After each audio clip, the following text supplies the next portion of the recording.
స్వాగతం తెలియజేస్తున్నాం. అలాగే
స్వాగతం సుస్వాగతం పలుకుతూ మహిళలు, యువకులు, గ్రామ పెద్దలు అందరూ కూడా ఇచ్చేసినందుకు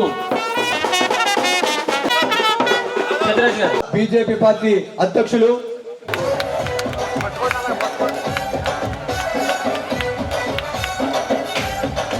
ఆర్థికంగా ఇబ్బందులున్నా, కష్టాలున్నా, సమస్యలున్నా మీ ఆరోగ్యమే మాకు ముఖ్యమని చెప్పి ఈవేళ విద్యేశ్వరం నుంచి ఎటువంటి కలుషితం లేకుండా సురక్షితమైనటువంటి గోదావరి నీటిని డైరెక్ట్గా పాలకొల్లు తీసుకొచ్చి అక్కడి నుంచి మీ ఇంటింటికి అందించేటువంటి విధంగా 101 కోట్ల రూపాయల పనులకి నిన్న శంకుస్థాపన చేశాం. ఈరోజు మీ గ్రామంలో 3,55,00,000 రూపాయల పనులకి ఇక్కడ శంకుస్థాపన చేస్తూ ఉన్నాం. మీ యొక్క గౌరవాన్ని కాపాడేటువంటి విధంగా, మీ రుణం తీర్చుకునేటువంటి విధంగా మేము పనిచేయాలనేటువంటి ఆలోచనతో మేము పనిచేస్తూ ఉన్నాం. అందుకే ఈ పనులని చెప్పి కూడా మీ ద్వారా కూడా తెలియజేసుకుంటూ, మరి అదేవిధంగా ఈ బూరుగుపల్లి గ్రామంలో చూస్తే ఈ పనులే కాకుండా మొన్ననే జలజీవన్ మిషన్లో కూడా పైప్ లైన్ల కోసం 31 లక్షల రూపాయలు కూడా ఈ గ్రామానికి నిధులు మంజూరు చేసి పనులు ప్రారంభించడం జరిగింది.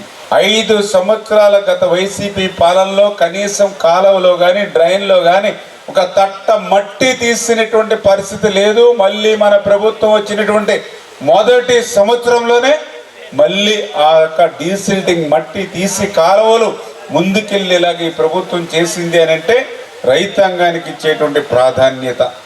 అదేవిధంగా ఎలమంచిల లంక నుంచి బాడవ వరకు కూడా ఏటిగొట్టంతా కూడా గ్రావెల్ పాత్ చేయడానికి వరకు చూస్తే 1,88 అంటే దగ్గర దగ్గర 4,44,00,000 రూపాయలు గ్రావెల్ పాత్ వేస్తున్నాం. ఎక్కడ? ఏటిగొట్టు మీద. అసలు గ్రావెల్ పాత్ వేయాలంటే ఏటిగొట్టు ఉండాలి కదా.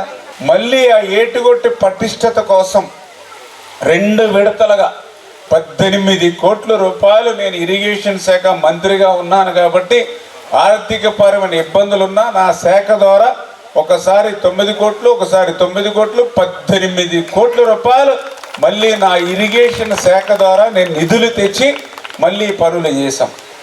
ఇక్కడ మీరందరూ కూడా గమనించవలసింది, గుర్తించవలసింది, మరి మీ వైఎస్ఆర్సీపీ మంత్రులు వచ్చారు, మీ వైఎస్ఆర్సీపీ పాలన అధికారులు వచ్చారు.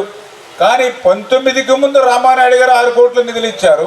24 తర్వాత రామానాయుడు గారు మళ్ళీ 18 కోట్లు ఇచ్చారు. మరి 19, 24 మధ్యలో 5 సంవత్సరాలు 1 రూపాయి కూడా ఇవ్వనటువంటి వాళ్ళు ఏ ముఖం పెట్టుకుని మా ఇంటికి వచ్చారు అని అడగవలసిన బాధ్యత మీకు ఉందా లేదా అని అడుగుతూ ఉన్నా. అంటే మంచి చేస్తే ప్రోత్సహించండి, తప్పు చేస్తే ప్రశ్నించండి. మేము తప్పు చేసిన ఎవరు చేసినా ప్రశ్నించవచ్చు, మీకు హక్కు ఉంది. చేత దయ ఉంచి ఈ విషయాన్ని మీరు గుర్తుపెట్టుకోమని మేము మరొక్కసారి మీ ద్వారా కోరుకుంటూ, అదేవిధంగా